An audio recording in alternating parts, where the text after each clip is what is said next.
Welcome to USMNT Weekly, coming a little later in the week than usual, but we're here for your regular nutritious and delicious dose of American soccer goodness. Today, in light of the European season starting up again, we're heading to England to look at the US stars in the top two divisions to see how we think their respective seasons are going to play out. My name's Ryan Bailey. Joining me to do so, it's Mr. Taylor Rockwell. Hello, Taylor. How are you? I am doing well, my friend. I am wearing my Edgewater Castle shirt sent to me by Andrew Brenden Swanson, my friend and yours, and wanted to give them a special shout-out because their women's team, semi-professional team, won the UWS National Championship and the State Cup and one other trophy, and the men's team won the League Cup and the State Cup. 5 trophies for the club in one season. No small feat. Well done.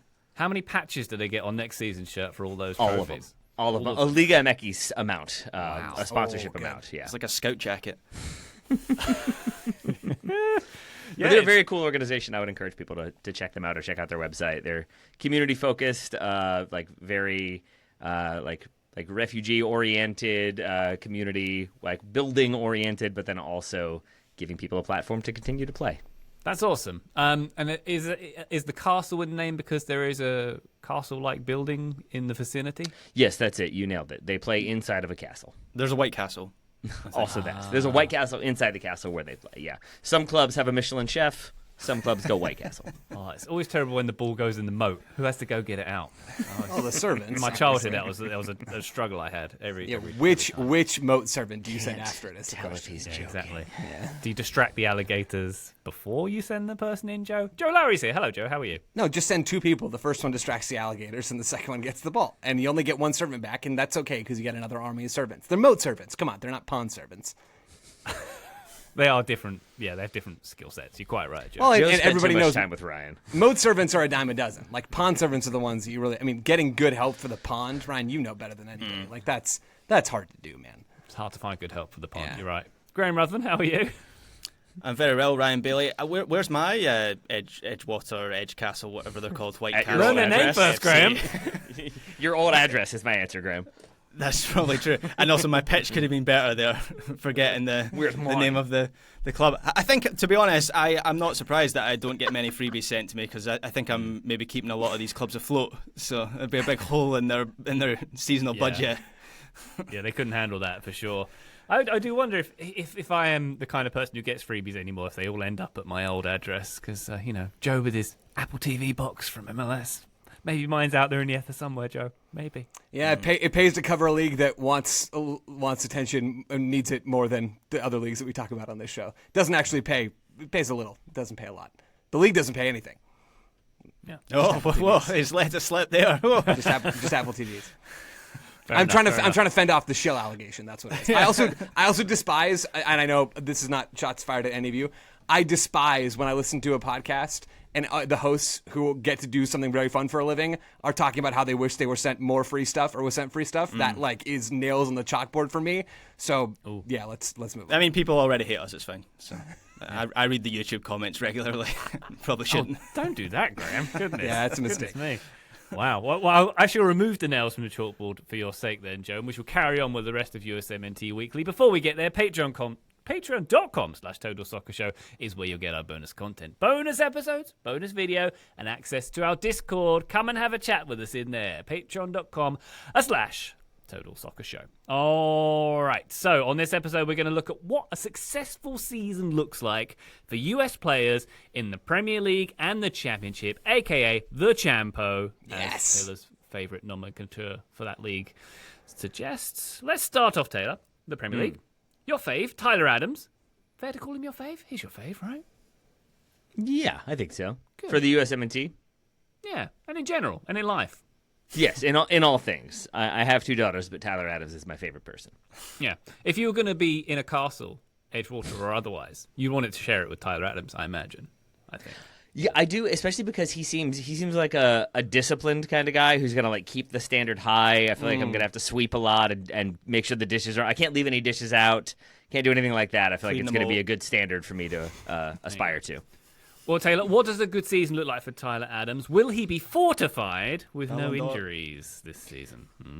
I mean, are we as a group, are we including that? Because I think that is kind of the bar for every single one of these guys is please stay healthy. But Tyler Adams especially, I think given the role he plays, or we expect him to play for the USMNT, regardless of who the manager is, but with Pochettino in charge, I think he's still going to be a pretty important player. So I think fundamentally that like the baseline is be healthy for the World Cup. Yeah. But then I think we would like to see him continue to be a key player for Bournemouth and maybe continue to add just little aspects to his game that make us feel a bit stronger about him starting in the midfield and maybe stringing some passes together. Yeah, I agree, Taylor. It might seem like a low bar, but I just want him to have an injury-free season because as good as he was last year, and there was a point last season when I thought Tyler Adams was playing the best soccer of his entire career. There was a couple of months, I think it might have been about like March, April time, when he was absolutely outstanding. He still missed a huge chunk of the first half of the season. Didn't breach 2,000 minutes in the Premier League, or it was about that mark last season. So I think this season, if he gets like 2,500 minutes and he still has that partnership with Ryan Christie in central midfield, I'd be happy enough with that because that would suggest that he's doing enough to keep his place in the team and that he's performing well. And as I say, that might seem like a low bar, but with Tyler Adams and his injury record, I think that's where we have to start. Yeah, I think that's pretty much the whole thing for Tyler Adams this season. Taylor, you're talking about maybe refining some elements of his game, assuming you mean the on-ball stuff, because that's the whole thing with Tyler Adams. A little bit. At 26, I've given up on that happening. Like, I don't think there's a world in which Tyler Adams becomes this refined possession player. Also, the U.S. aren't going to be that team. Like, even against some of the big teams, even against some teams that they will be better than at the World Cup, they are going to have the ball. But they're not going to be this, by and large, hyper-controlled sort of team. Like, it doesn't work with this group of players, and I think we have enough evidence that says that pretty clearly. Yes, you want as much distribution from deep areas as possible, or from, just in front of your center backs against a low block. You want those line-breaking passes. That's just not going to be Tyler Adams. There's no way in which that happens. If this season were to be a great season, like if the question we were posing for all of these players, what does it look like to have an absolutely amazing jaw-dropping season? Tyler Adams staying healthy for every game and becoming like much more refined in tight spots on the ball and a better line-breaking passer, that would be my answer. But that's not going to happen this year. What is good and in reach is that he stays mostly healthy. Let's remember, he was not fully healthy this summer, exited several games early, not fully fit this summer. That's the Tyler Adams story. And it was, I said this at the time, when I was team Frozen in Carbonite for the last World Cup. It was a miracle that all of the U.S.'s players, bar Gio Reyna, effectively, and I guess Chris Richards back at the time, right? But like so many of the key players were healthy for the U.S. at the World Cup. Like this is an incredibly injury-prone pool. Tyler Adams is the face of that. Staying healthy is the bar for him. Yeah, Joe, I think that's fair. Let me rephrase then. I want him to do whatever Antonee Iriola asks him to do. How about that? Because I think that would mean that he is a consistent performer, consistent player, getting those 2,500 minutes that Graham mentioned. I personally think that as a player ages, they have to change their game a little bit because if they are an all-action midfielder, you lose some of that all-action in your legs, and that might mean you end up kind of being sold and playing at a lower level, but it can mean that you add new aspects to your game so that you can kind of augment that change. I don't think Adams is there necessarily, but what I do wonder is if with another season with Iriola where if he's coming in fully fit, if maybe Iriola asks him in training, hey, like, try this a little bit more, or if there's just a bit more specific instruction to add a bit more variety to what he can bring, and if he's then able to execute that and kind of add that to his skill set, I think that's what I'm looking at, is basically like continue to be a key player for Bournemouth and continue to do what his coach needs him to do, even if it's new instruction, even if it's new little wrinkles, to be able to be that performer who then kind of helps improve the team overall, because I think that then helps improve the U.S. overall.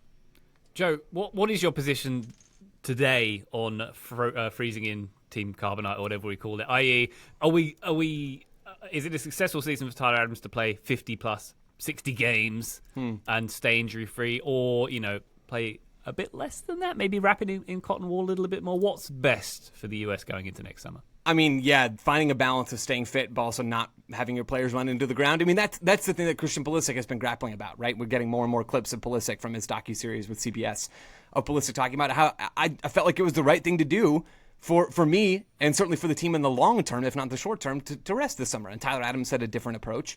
I don't think we're going to see Bournemouth play 60 games this year, so we should be good on that front. But like having Tyler Adams come off the field, let me rephrase, we will not see Bournemouth play 60 games this year. Having Tyler Adams come off the field in the 70th minute is not going to sadden me. I'll put it that way. I am team, realistically speaking, as long as these players are fit and are getting reps to stay sharp, you don't need to see them exhaust themselves over and over again. I'm not so desperate for Tyler Adams to get whatever validation comes from being a 90-minute player for Bournemouth every weekend for that to actually be part of my necessary evaluation of any of these guys or anything along those lines. The balance there would be appreciated for sure. Good stuff. All right, Graham, shall we move on to Crystal Palace and Chris Richards? Obviously, he's lifted some silverware of late. He's in Europe now, so he'll have a few more games, presumably, to play this season too. Yeah, and my parameters for Richards are similar to Adams in that he was excellent in the second half of last season. But I am still in the phase of being nervous about his injury record. So first and foremost, I want to see him again. I'm going to use that 2,500 minutes kind of barrier, that threshold in the league. That would make him a first-team player again this season. I think with Mark Gahey leaving, Chadi Riyad, who used to play for Real Betis, I think had a bad injury last season, so we didn't see much of him for Palace last season. He'll come into that back three. The positive thing for Richards is that Riyad likes to play on the left side of that back three, so I don't think his position is at threat there. And so I fully expect Richards, assuming he is fit, he's going to be a key part of this Crystal Palace team this season. And if Gahey is leaving, I'd like to see Richards show some of the leadership qualities that he showed for the US at the Gold Cup. I don't really know, without being in that dressing room, I'm not entirely sure what that looks like, but it just felt like Richards, by all accounts, people said he took on a leadership role in that team. It felt like on the pitch he grew a couple inches in terms of his height and stature and so on. And I'd like to see him take on that role as well at club level, because I think Gahey is a leader for that team, and so there might be a bit of a vacuum for him to fill. Yeah, it was a huge positive development for the U.S. this summer. Was Chris Richards mostly playing really well, right? The fact that that's most of the positive, is that he was really good on the field. But also that it does seem like there's a bit of a leadership vacuum in this team. Christian Pulisic is more of a leader by example than he is a talker. We know that. Tyler Adams is more of a talker, but there's room for somebody else. And it seems like Richards has become that player. To look on the field for Palace, for me, and to get a bit more tangible, I want to see Chris Richards become a better isolated defender. Like when he's defending 1v1, we saw last year him struggle at times with that against high-quality attackers. We saw him get double yellows against Bournemouth last season. He got dusted by Jadon Sancho towards the end of last year in open space. There's a few of those moments that stick out to me. And it's not just, wow, this anecdotal evidence is there and kind of popping. He was only in the 34th percentile in percentage of dribblers tackled last year among Premier League center backs. I think that stat's pretty self-explanatory. And he lost nearly one challenge every 90 minutes, which put him in just the 8th percentile among Premier League center backs. All that's coming from FBref. There's room for him to become more dominant defending in space. He's not the quickest in short bursts. I think he is a perfectly fine, athletic enough player to be a very good even Premier League center back. But can he take the next step forward in that part of his game? He's not going to get to show off some of the line-breaking passing stuff on a regular basis. That progressive passing stuff I don't think is as crucial to how Glasner wants to play. But the defensive stuff, I think there's room for him to improve that, and that would be huge for the U.S. as well. Yeah. Joe, is there a type of moment you are picturing when you think of him as becoming a better tackler? Yeah. Is it him like sliding in last minute, or is it him like stepping across and blocking off the attacker? Something else entirely? More the second, I suppose. I'm thinking about Richards defending as an outside center back in a 3 and how he deals with someone in the gap between his space and the outside back, right? How he slides over, specifically in transition. I'm not talking about low block defending, right? I'm thinking about moments where there are opposing wingers driving at him at full speed. How does he react? Like, how quickly can he turn himself over to go and deal with those situations? And can he stick and make good decisions in those moments as well? It seems to me that is still a little bit lacking from him in his game. And when we're looking ahead to a World Cup in less than a year where it seems like his most likely partner is Tim Grandpa Ream, that is even more important. Hey. Sorry. And Graham, if you set the kind of like mark for Tyler Adams around 2,500 minutes, the most Richards has ever played was the season before last. He got close to 2,100 minutes, 2,094 minutes. Last year, 1,900. Would you set the bar around 2,500 again? Yeah, I think so, just because that would say something about him being a key figure for this team. And I think 2,500, players will break. This is where I'm questioning my own logic here. Players will break. If they play like every minute of every game, it'll be like 3,000 plus, I think. So that's still baking in some of what Joe's saying of not running these players into the ground. But I have always been on the side of I want players to be fit and in form prior to World Cup. That's the ideal scenario. Like, I would rather take a player in kryptonite or cotton wool over an injured player, if that's the option. But if in an ideal world you have fit players who are playing well, and that's my hope for Chris Richards. one final question for the group. I think the answer is yes for me. Is he the one who has the most potential to kind of like rise in your estimation? I think we all rate him pretty highly, but like Tyler Adams, we already talked about it. Like there is an element of limitation. Like we feel like we kind of know what his game is going to be. I think the same goes for Jedi Robinson. I think the same might go for Brenden Aaronson, who we'll talk about in a second. But Richards feels like the one who is best positioned and, at least in terms of the players we're going to talk about, most likely to become this like reliable, regular starter for a Premier League team, getting a ton of minutes, maybe becoming more of a leader, maybe becoming a better tackler. And suddenly we could be talking about like maybe not an elite center back, but a like higher tier center back than we've had previously. Yeah, I think so. I've been really high on Chris Richards' potential for a long time. At 25, the clock is ticking for him to come good in the way that I think he always had the ability to. But yes, Taylor, by the definition that you've tossed out there, I think he is absolutely the player that if we fast forwarded to the end of the season, I think his chances, maybe to think of it in a different way, his chances of being regarded not just by USMNT fans, but by Premier League watchers and Palace fans and whatever as like a top player at his position. Jedi Robinson's already there. I don't think Adams has that room to grow, even though he's incredibly useful at what he does. I think Richards is that guy who could be regarded in that way by a large number of people from all sorts of different spots. Yeah, the upside with Richards is huge. You've already kind of outlined the defending in space aspect of it. And in this Palace team, he doesn't really, Joe, you're absolutely right when you say the progressive stuff, he doesn't get an opportunity to really, that's not really his role for Crystal Palace. I kind of wonder with Mark Gahey leaving, whether he may shoulder some more of that responsibility, because it's something that he does for the US. I'm not saying that he is like the most outstanding of line-breaking passers out from the back, but he has that role for the US. And with Gahey leaving, that's something he does for Palace. Eze as well, like if you're looking at that left side being the progressive side for Palace, like there could be a bit of a shift there, and there could be an opportunity for him to show some of the progressive stuff that we see for the US at club level as well.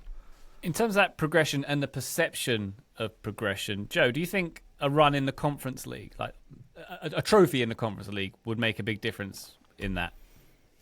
No, not really, but also I'm not Conference League's champion. I think it's kind of cool that it exists, but it's not going to do anything for me, to be honest. Did you curse it in the preview?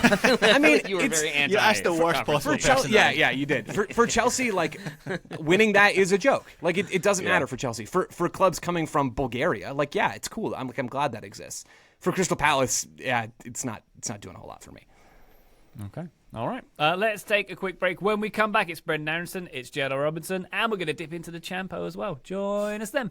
Total Soccer Show, welcome back to USMNT Weekly. Hey, Taylor. Yeah. Medford Messi, he's back in the Premier League with Leeds. Brenden Aaronson, he's back, of course, with a relegation favourite. So a very different, probably, most likely a very different picture for Aaronson this season than last. I believe he was ever present pretty much last season.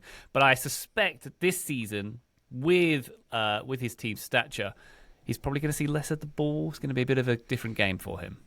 I don't know. I really don't know what to make of this one. I'm excited to hear from Graham and, well, I guess Joe. Although Joe, I think, is generally down on Brenden Aaronson and I think down on Leeds. I think I'm the most optimistic of any of the four of us when it comes to Leeds. I think with how they just completely dominated the Championship last year, sticking with Daniel Farke, I think, was the very smart decision. And I think he knows how he wants this team to play. I think he has the Premier League experience to know he has to change a little bit of that, but also know where he can accentuate what works for them. And it seems like Brenden Aaronson is going to be a part of that. I just really want to see him add something other than the frenetic dribbling. And that is like perhaps very unfair to all of the things Brenden Aaronson has already added to his game. I have been a big fan of his. I really appreciate the work ethic and energy that he kind of makes the jump and then sticks with the club and then gets opportunities. And even the loan to Union Berlin doesn't work out, but in the moment felt like it could be another exciting move and another exciting possibility. And I think that it's what it has been for Brenden Aaronson for me for a little bit of time is maybe this is the move. Maybe this is the moment. Maybe this could be the time. And it has felt like instead Joe and his not pessimism, but I think rational perspective of like, I feel like we kind of know what he's going to be and what he's going to do, has become like the truth, has become like where things stand.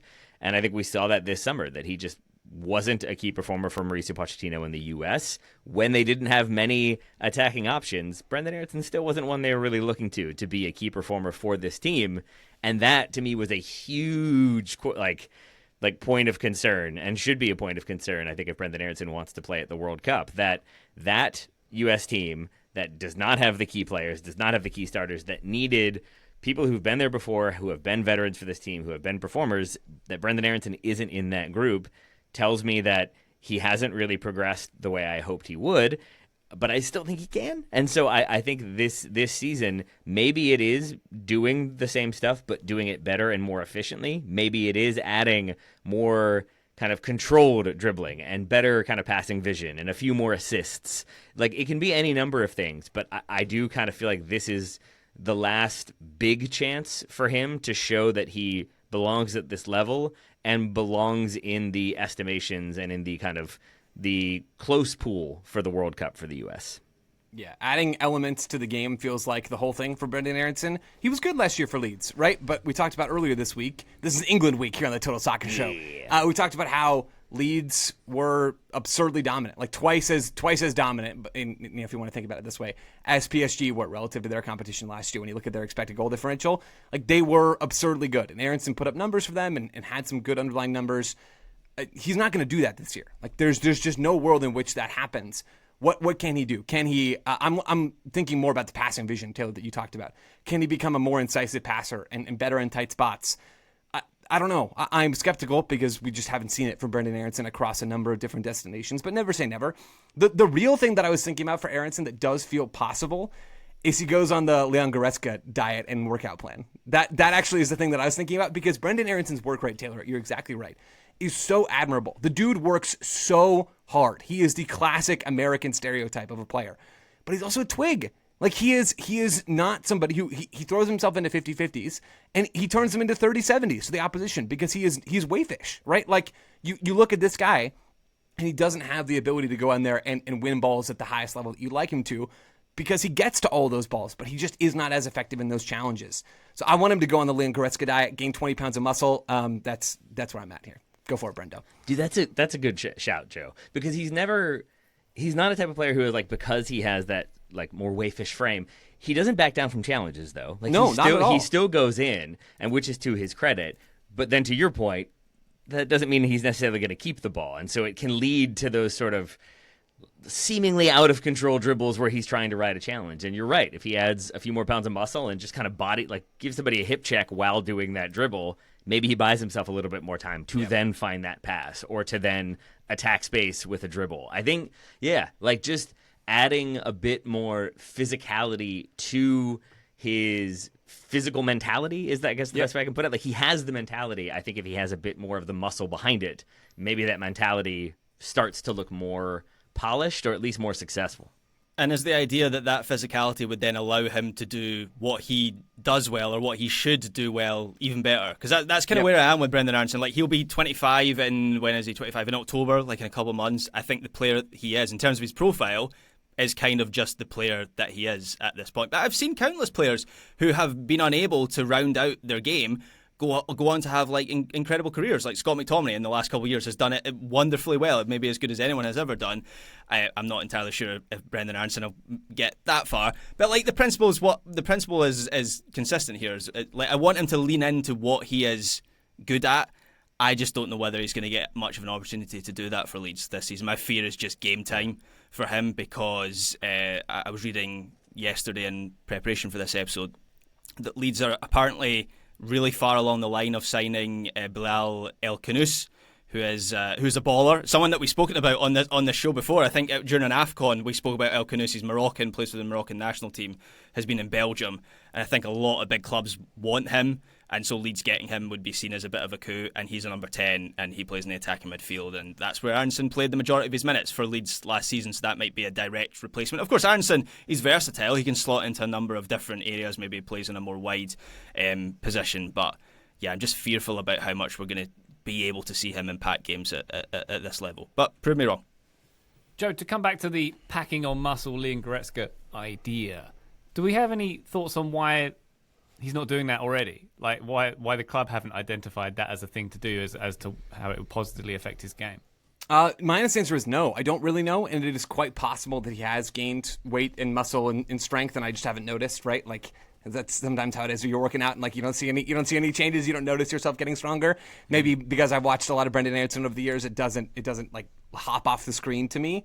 So it's possible it has happened already. I just think there's room for a lot more of that. Because imagine, I don't know how much this helps the U.S., but imagine that Brenden Aaronson was Canadian, man. Like, he would be playing every minute of every game for Jesse Marsh right now. And it would be awesome to watch, even though he would still have some of his limitations in the final third. Like, if he goes and finds a team at club level, or maybe there's a future version of the U.S. where it's more relevant for him to be awesome at the things he's awesome at and that his deficiencies matter less, I can see a world in which Aaronson finds a perfect partner for him at club level, and it's like it's amazing. Or at least it's a lot better than it is now. But I don't know, man. He's kind of done that already, and it still feels like his ceiling is not very high. I'm on his Instagram page looking for beach pictures to see. Keep going, Graham. Yeah, you are. Keep scouting. Yeah. The Leeds shirts did used to be much tighter fitting, so maybe there's something there. Maybe that's the sign. Last year, he plays 46 games for Leeds, starts 43 games, plays over 3,500 minutes. It's absurd. We would assume he's not getting close to those numbers, not least because they play fewer games in the Premier League. But there is going to be more competition. There will probably be a bit more physicality, so maybe he has some injuries here and there. I think it is then when he gets his opportunities, when he is starting, when he is involved, just seeing him, like, this sounds like a low bar. It sounds like damning with faint praise or whatever it might be, but, like, I want to see him be less of an obvious problem, which I think we've seen in the past at times, is him sort of on the ball and then he tries to dribble and loses it, or he like takes a heavy touch, or he gets bodied off of it. And I think you can afford some of those when you don't have as much competition, when you're playing at a lower level in the championship. I think like you can afford some mistakes because you're going to have the opportunities to kind of then improve and end up with a kind of positive number beside your name. In the Premier League, you might not have that chance. And the comparison I go with is like if you're an attacker who's used to being fast and then you have a defender who is faster than you, maybe the first time they tackle you, you think it's a fluke. The second time they tackle you, you realize, oh, this person is fast. And I think that can totally knock you off your game and knock you off your confidence and knock you off your usual inclinations. If you are used to being able to get around the defender and then put a ball in, and now you can't do that, do you then adjust what you're doing, or do you keep trying? And I feel like Brenden Aaronson has been a player who kind of keeps trying and seeing if maybe it will be different. And I think maybe a little bit of muscle, he bodies that defender off, and now he can get that cross in. But maybe also with a bit more confidence and a bit more precision in his game, maybe he cuts back and finds a pass that he wouldn't have found otherwise. And I think that variety will make him look like a stronger, better player, and then being stronger will also make him look like a stronger player. That's certainly true, I would think. Yeah, very good. Antonee Robinson, obviously a fan favourite at Fulham, probably among their key players, if not their key player, with all due respect to Emil Smith-Rowe. Taylor, what do we think about Robinson for this season? Obviously, it's just about protect him at all costs, get some minutes. Well, and yeah. I owe him an apology. I'll say that much up front. Because when he wasn't in the Gold Cup squad, I kind of felt like maybe he was one who could have been there, but had a little bit of an injury, wanted to recover, and so he decided to take time off. And I kind of referenced that maybe he had done that previously, where there were times that he doesn't go to U.S. camp because of an injury, but then is starting for Fulham the next game. Thought that might be the case this time around. Instead, he has knee surgery in May. He has not played a minute of preseason. He will not be ready for the start of the season. So maybe I was forgetting that he's a person who requires time to recover and instead was thinking too much about the U.S. So that is kind of where I am with him, is that we need to see him back playing for Fulham, because right now I'm not sure when that is going to happen. And I think Fulham need him back performing for them because he's such a key performer for them. So when he comes back, we want to see him, I think, probably slowly introduced back into this team. We don't want him coming in having not played a minute and then jumping into a Premier League game. It's a good way to pull a hamstring. But I want to see him once he does start getting those consistent minutes. First of all, I want to see him start getting those consistent minutes again. Then I want to see him stay healthy. He is definitely a player that near the end of the season I'm fine with some bubble wrap. Yeah.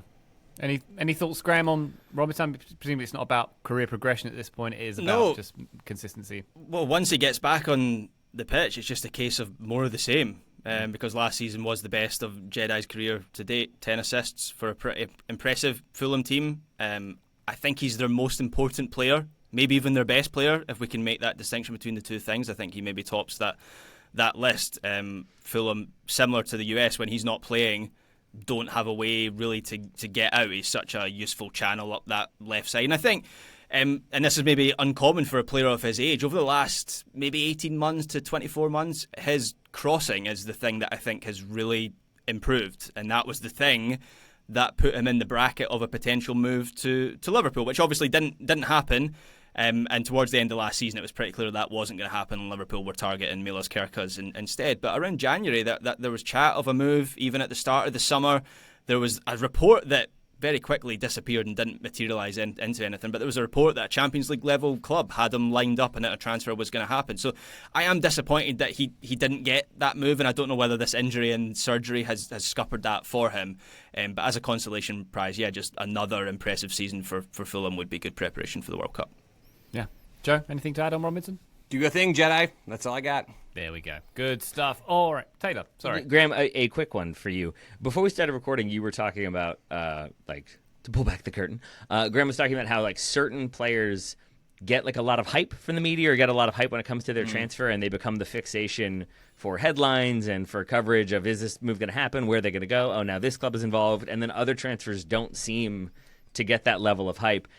Jedi seems like one, to your point, who had a little bit of hype, and then that went away entirely. And I now sit here thinking, it must be the injury, but he was one who I thought for sure was going to be the subject of multiple bids this summer. It is a little strange that doesn't end up happening. So is he not hyped enough? Does he need to get a new hype man? Does Flava Flav need to come in? He needs to be English, I think, is the key. That seems to be the transfer market. They had their chance. They did have their chance. Yeah, I mean, this was something we're talking about with players. I highlighted João Gomez in our Premier League preview, why is there no chat around him? Maxime Lacroix, there's loads of chat about Mark Gahey, and Newcastle want him, Liverpool want him. There seems to be, we think of all these clubs as well run and data driven, and I'm sure they are to a certain extent, but I also think they're swayed by just groupthink and hype, and so maybe Antonee Robinson was on the wrong end of that kind of fading away from him, but he's still a quality player. I can see sporting directors at a big club looking at the sort of data and saying, so he calls himself Jedi, right? Is that what we're saying here on this document? Does he have the Force? No? Mark him down. The Sunderland scout who didn't want a guy because he wore gloves is probably not impressed by Jedi being called Jedi. You could have slotted that straight into that Moneyball scene with... Yes, you could. Ryan, you've maybe hit a nail right there, my friend. Maybe so. Who knows? All right, let's take a quick break. When we come back, we're going to dip into the Championship and see what the US players are doing in that league. Join us then. Total Soccer Show, welcome back to USMNT Weekly. Hey, Joe, Champo time. Ready? Yeah. Let's do it. Why don't we start off with Josh Sargent at Norwich, called by some the best striker in the Champo. Not necessarily the case, but what are we hoping for from Mr. Sargent this season? Moving? Is that still on the table? It seemed like Josh Sargent had a move to Wolfsburg all lined up and said, no, I want to stay in England and either be where I am or be in the Premier League. That would be great to see him in the Premier League because it sort of feels to me like we have tapped out what we can learn about Josh Sargent in the Champo. He's a very good, maybe even great, but probably just very good Championship striker, and that's fine. That's impressive. But it doesn't seem like that's going to be enough if we're looking at this through a USMNT lens to do anything for Pochettino, where Sargent was one of the players who was a part of that I'm sending you a message, pay attention group that was not in the Gold Cup squad, where Pochettino's talking about we're not coming to camp to play golf and hang out with our families. No. 5 no's. Hopefully that was 5. It's like the 4-2-2-2-2-2-2. It's hard to count as you're going. So I would love to see Josh Sargent move. Find a Premier League move. Fight your way into the 11. Show us what you look like at that level. Hopefully for a team that's not as bad as his Norwich Premier League experience was. Either that is one option, and by far my preferred option.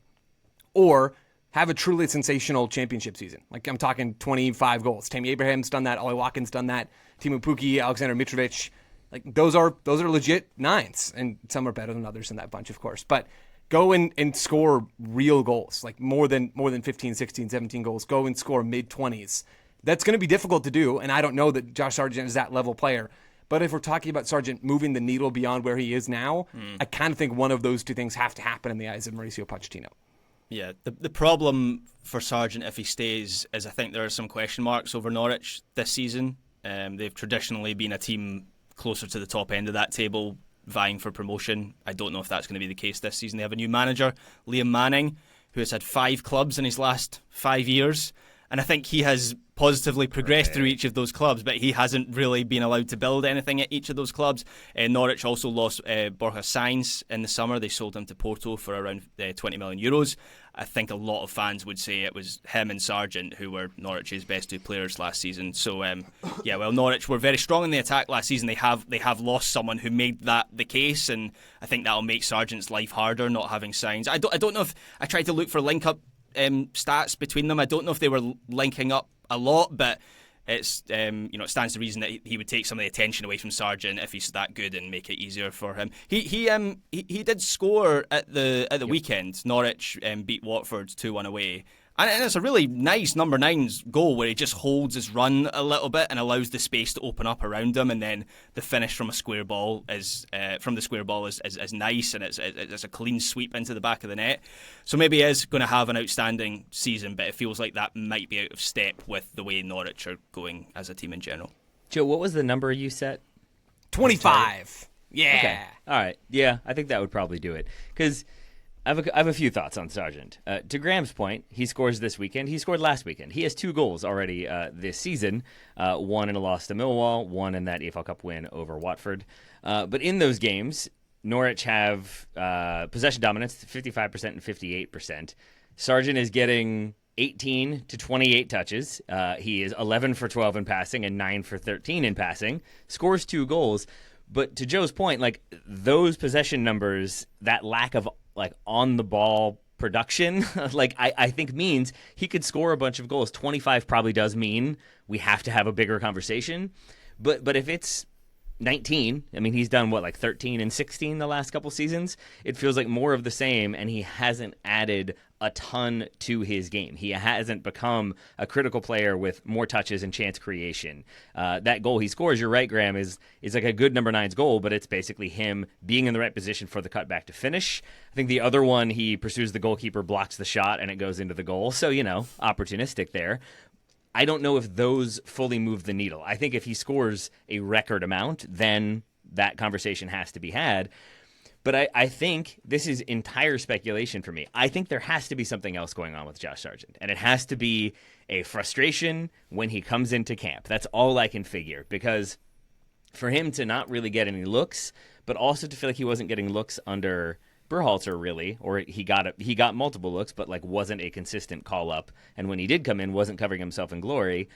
All I can figure is that maybe he's a player who isn't working as hard as he needs to be with USMNT training. Again, all speculation. I have heard nothing. This is just me wondering if he's coming in with an idea of I've got a club season going on. I want to score the goals there. That's where they pay me. I want to play for the U.S., but I'm not going to kill myself in training. I'm not going all out on these sprints. I'm not doing a beep test. Come on, it's national team. I don't know, but there must be something that makes him an immediate we're not really interested in him. We want to try Patrick Agyemang and see what he can bring. That is all I can figure here, is that aside from maybe a lack of variety in his game, maybe he hasn't gotten that Premier League move, maybe he's not playing in the top tier, and that hurts his stature a little bit. I'm assuming there are other personality things or work ethic things or whatever they might be that factor into his lack of inclusion. So I think if he scores 25 goals, or if he starts getting a lot more touches and becomes more of a creator, that does probably mean he has to get a look or should get a look. And then maybe if he gets that look and works hard in training and we see him start a game and look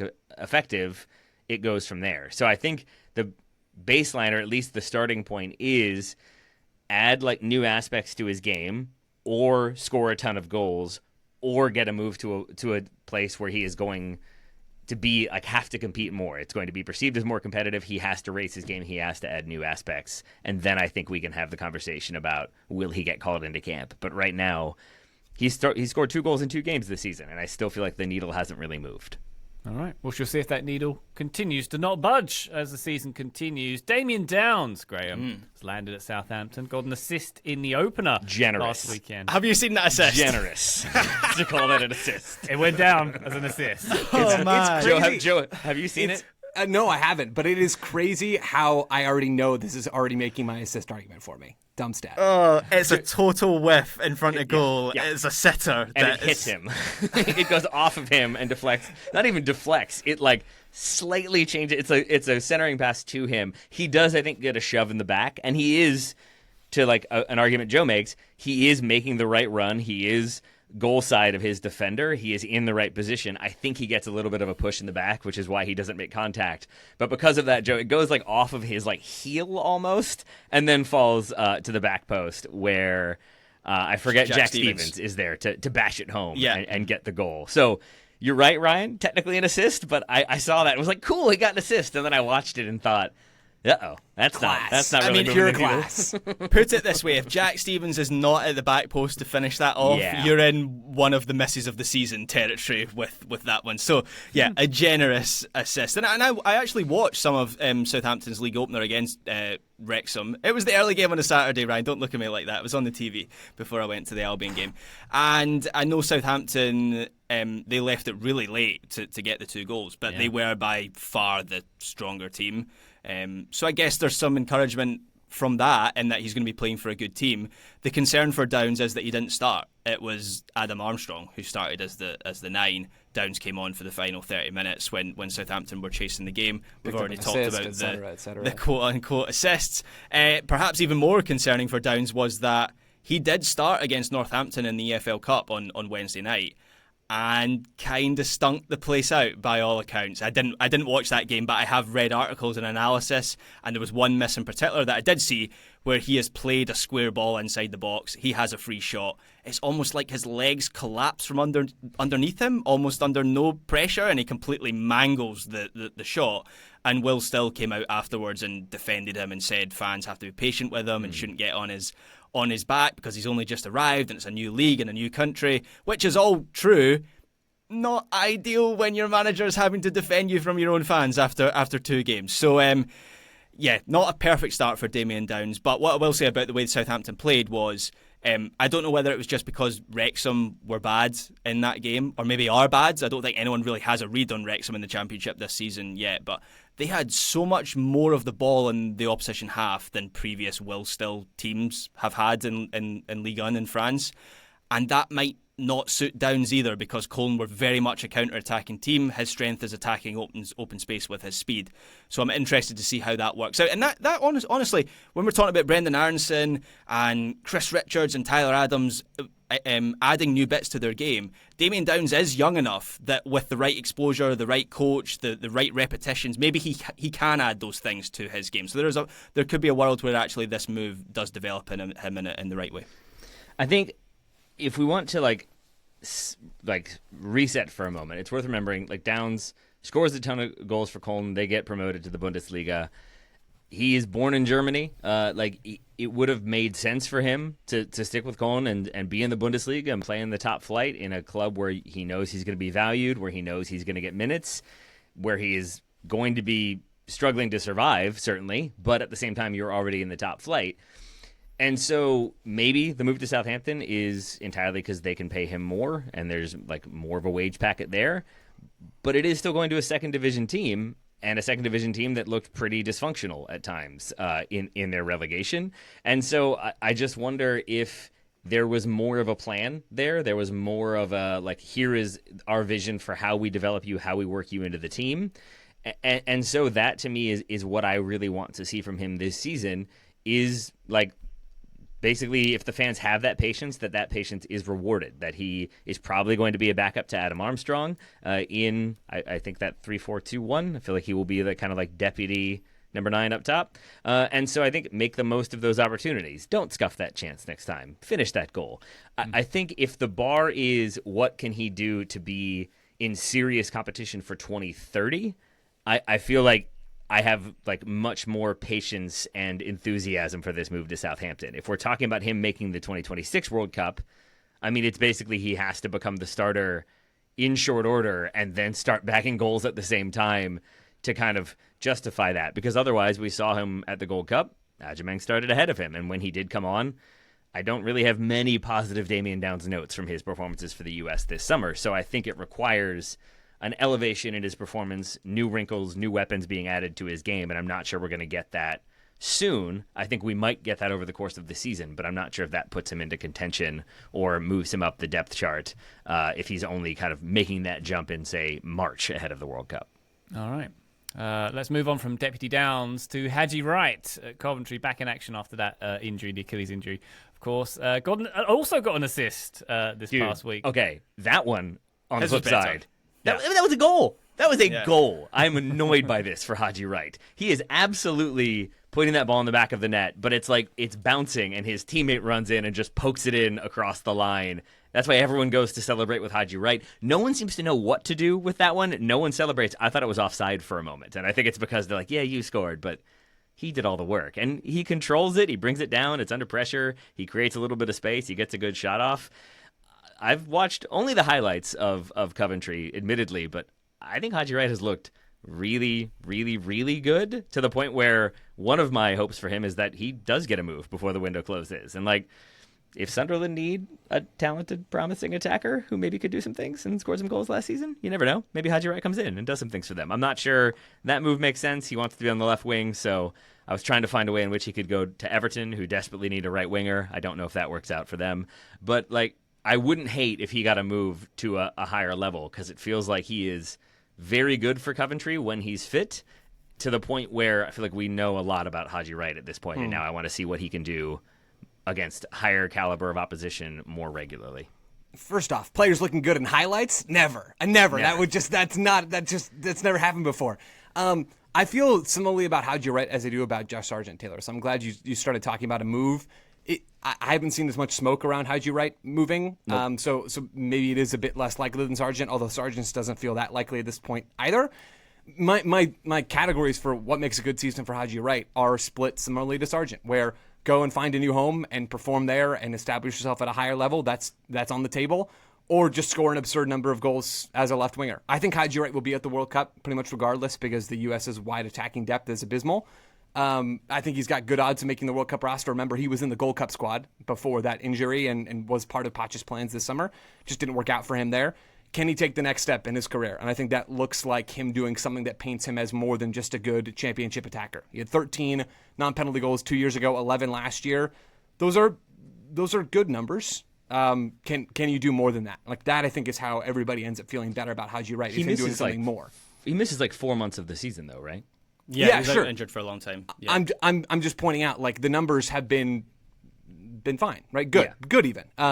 But they haven't been jaw-dropping. And I think if you're Haji Wright sticking in the championship, that is the next step for you. It's becoming even more efficient as a left winger. You've had multiple seasons now of familiarity in that role, minutes at the national team level in that role. Can you become more than what you are now?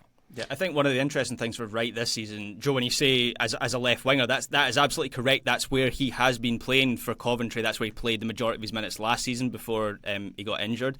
I was reading a Coventry City season preview written by one of their fans, and they were saying that they kind of expected Wright and Sims to be vying to start as the number 9 this season. And Wright, I think, is still working his way back from an injury, so he comes off the bench in the game against against Hull at the weekend, their first Champo game of the season. He does start in the EFL Cup against Luton. He starts alongside Ellis Sims in that game, and that's how the two of them combine. And by the way, that assist that Taylor is angry about for Ellis Sims stealing his goal on the line, it's not just the shot or the move into the box. It's Wright that starts it off in a deep position. He pops the ball off to the right back. He keeps his run going. He makes a good run in behind, and then the right back plays the reverse pass. So it's very impressive stuff from Haji Wright. I think a lot of their fans expect Sims, who has also been prolific for Coventry since Frank Lampard came into that team. I think a lot of their fans expect them to go with this kind of back three with wing backs and then have the front two. And then I wonder what the knock on, if he has a great season like in that position for Coventry, what's the knock on for the national team with Haji Wright in that equation? Because it feels like there might be more of a chance for him to be. I don't think he's starting over Tim Weah or Christian Pulisic, but I equally don't. I just can't envisage him starting as the 9 either. So it feels like playing on the wing might boost his chances of an important World Cup spot more than playing as the number 9, which may actually happen from this season. All right, so last season, let me look at it really fast. He plays 1,900 minutes, almost 2,000 minutes. So tell me when the needle starts to move for you. So that's last season. The season before that, he plays almost 3,000 minutes. So if he gets back to 3,000 minutes, are we more excited? Or is that sort of like, yeah, that's what he's done before? Well, what's he doing with those 3,000 minutes? Okay. Like, what if productivity? he goes back to that same season? He gets 16 goals and 6 assists. So if he does the exact same thing, let's say he does 3,000 minutes, 16 goals, 6 assists. Does the return to that form make us more excited, or are we sort of like, yeah, we've seen you do that before? The second thing, yeah, Okay. I think for Haji Wright, we know who Haji Wright is. I'm skeptical that that's going to change. But if you're going to keep popping the sliders up on the goal front, yeah, I'm going to get more excited. What about if that's for a Coventry team that get promoted automatically? Doesn't matter. Okay, doesn't change anything for you? Because I do think that, like, if he is a central figure, a key attacker, back to playing a ton of minutes and scoring a bunch of goals for a team that get promoted to the Premier League heading into a World Cup, I do think there's more enthusiasm and excitement about him than a Haji Wright who plays 3,000 minutes, scores 20 goals, but is still playing in the Championship for a team that finishes 8th. Like, I think even if he scores more goals, there is something about that promotion push that just gets that hype going for me. All right. Good stuff. Let's quick fire through a few other Champo US stars. Patrick Agyemang, his name's already come up in this discussion. Not yet in the Derby squad, as far as I can see. He's carrying an injury at this point. Yep. Is that right? Hernia injury, yeah. Yeah. So there we go. I mean, a good season looks like playing. He's playing, yeah. I mean, he's one similar to Damion Downs, where, like, for the expense from Southampton and the expense from Derby, like, that's not a small amount of money for a Championship team, and for Derby certainly. So you have to assume that there is a plan for him to play minutes. I don't think he'll just be a guy who, like, comes back in October, which is I think what they're targeting, mid-October, for him to return, gets like a look here or there, and then is kind of out of the squad or like maybe surplus to requirement. It feels like they have plans for him. But again, I think the first and foremost, it's get healthy and then get on the pitch, and then we can see what those plans are. But right now, like, I don't know, if Sargent continues to score goals and Agyemang isn't playing, I had Agyemang as like my number 3 striker for the U.S. I think when last we had this conversation. It's kind of hard to keep him there if he's not playing and if he's injured while other people are scoring goals. Yeah, it's a reminder of how interesting the September window is going to be for Pochettino in general, right? We've talked about this before, but it's still on my mind of how many of the Gold Cup squadron are going to be back and how many of the guys that we kind of know and think of as being established pieces to the U.S. team are going to be there. Agyemang and Sargent, although Agyemang's a bad example because he won't be healthy for that camp, but the striker position and Sargent in general is going to be an interesting part of that. The like where Agyemang fits in the USMNT striker power rankings thing is one conversation. Like what defines a good season for Patrick Agyemang is him getting better at soccer, right? He still needs to improve at a lot of things, and that could look like one of two things. That could look like him being even more physically dominant and like getting better at the things that sort of have made him a part of the U.S. team in the first place and have earned him a move to the championship in the first place. His ability to stretch the line, to run in behind, to be a physical presence, even to drive at players 1v1 on the dribble in the channel. All those things he's good at. Like he has made his money so far off of that stuff. It could look like him improving as an aerial threat and using his physicality in long balls in that situations. Or it could look like him improving on the ball and improving his first touch and doing all these things. Agyemang is still raw. He's still super, super raw, and it's weird because he's older, but he just does not have a lot of soccer experience at the highest level. He has room to grow, and I would be surprised, or at least, let me put it this way, I wouldn't be surprised, but it is on the table for him to have real improvement this year. So he needs to play, yes, of course he does, but he actually needs to get better in those minutes, and it's going to be pretty easy to tell if he's improved or not, because Agyemang's skill set has been fairly one-dimensional so far. Will that change? Or will he get even better at doing that one thing really, really well? Both of those things are possibilities for him, and we're going to be watching to see if that happens or not. Joe, when I was in D.C., we went to the Improv up there, like, somewhat often, enough that I saw like the same opener, because they would bring in the same openers periodically.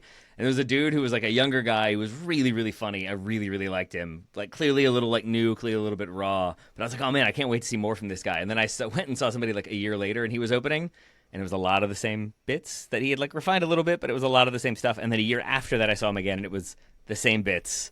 And he still had that rawness, and I feel like that's the Agyemang thing. If he comes in the next year and is like has new bits and has refined things and has a different take, I'm like, okay, we're building, we're growing. I like what I'm seeing here. If he comes into that U.S. camp, if he is called up in September, which he won't be, I guess, because he'll be injured. But when he gets to be called back into camp by Pochettino, if he comes in and like still has a heavy first touch and is maybe like, oh yeah, he had that one good turn, but also maybe failed to control the ball once or twice.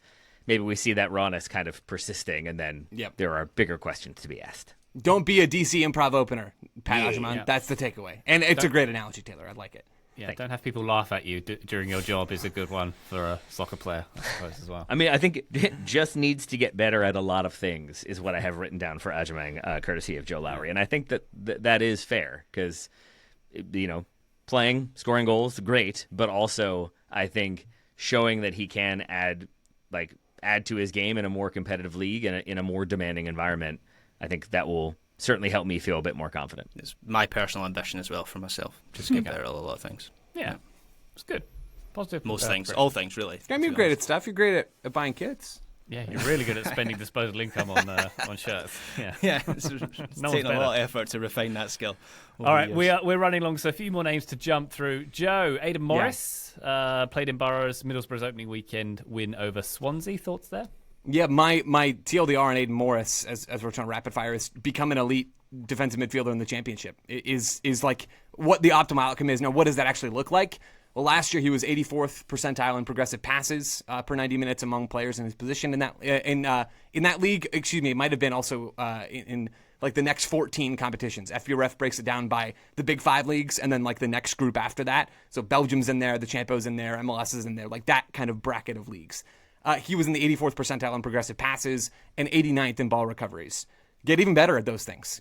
Get better at receiving the ball in tight spots so you can play those progressive passes, take your influence to the next level, and also hope that Johnny Soccer doesn't sniff the field in Spain. As far as the USMNT angle for Aidan Morris is concerned, I think his odds of making the World Cup roster are pretty close to 0 as things stand now. If Tyler Adams is hurt or Johnny Soccer isn't playing, those odds are higher.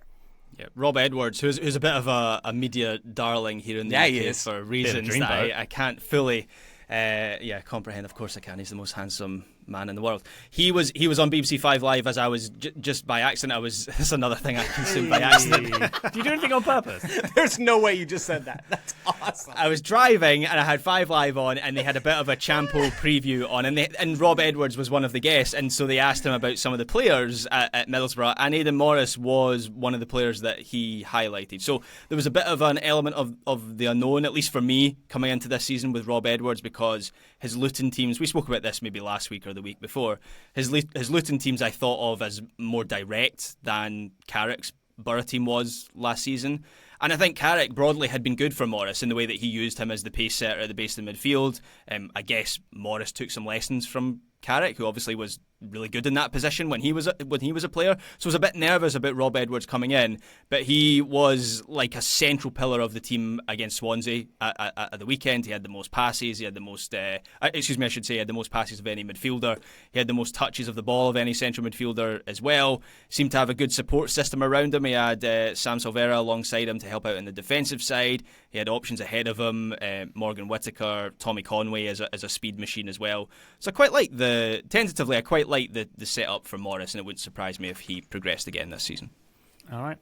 The West Brom contingent, George Campbell made his debut with a late cameo against Blackburn, and Daryl DK still out with a thigh injury at this point. Any thoughts there, Joe? Yeah, for DK, it's obvious. Stay healthy.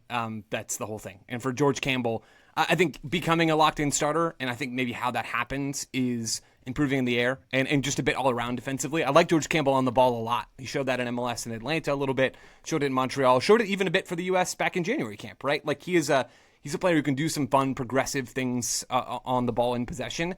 But part of the reason why I like the championship move for him is because he's going to have to hang tough defensively, right? That's the stereotype for the league, but a lot of it is apt. And improving in the air could be a big part of that. He was just in the 8th percentile for aerial duels won. For aerial duels won among center backs in that next 14 bracket of leagues. So Champo, MLS, Belgium, that kind of stuff. That's got to get better. Like he has to become more influential defensively and more solid defensively. I think that's how he gets a lot of minutes on the field, is if that happens, and I think that's how he impresses Pochettino and whoever else. Because there is still some movement possible at center back, right? We shouldn't just write off George Campbell. It's unlikely that he makes a push into the World Cup roster. But there are things moving and shaking and changing in that spot, and a good season for West Brom, which looks like some of the things I just said, could be good for his national team career in like a real World Cup roster kind of way. We had that question, Joe, not too long ago about like a player who could catch fire and end up in that World Cup squad. And George Campbell was on my short list, if not my answer, because there is that sort of vulnerability at center back. We feel like Chris Richards is a nailed-on starter, and then Tim Ream? No? Like, it's kind of open. And so if George Campbell earns the starting spot, locks it down, and then West Brom are good because of it and look solid defensively because of it, it becomes more of a conversation. I agreed with your Aidan Morris is like 0 to 1% right now. George Campbell's at like 9% for me right now. And then if he starts starting, that number increases pretty quickly. All right. Last but not least, Caleb Wiley on loan at Watford. Presumably, Joe, the objective there is to get in the squad? Yeah, become the locked-in starter and play consistently well on both sides of the ball. I like Caleb Wiley a lot, right? I mean, what I just said is like an obvious statement, right? So how does that actually happen? I think it just looks like him training well and getting into the roster because I think he is absolutely a championship-level player. I really like Caleb Wiley's ceiling. He's another player who's got an outside shot at the World Cup roster if he gets the opportunities. I think he is fairly well-rounded. There's a little bit of work for him to do in 1v1 defending. That's not a huge surprise for a young fullback.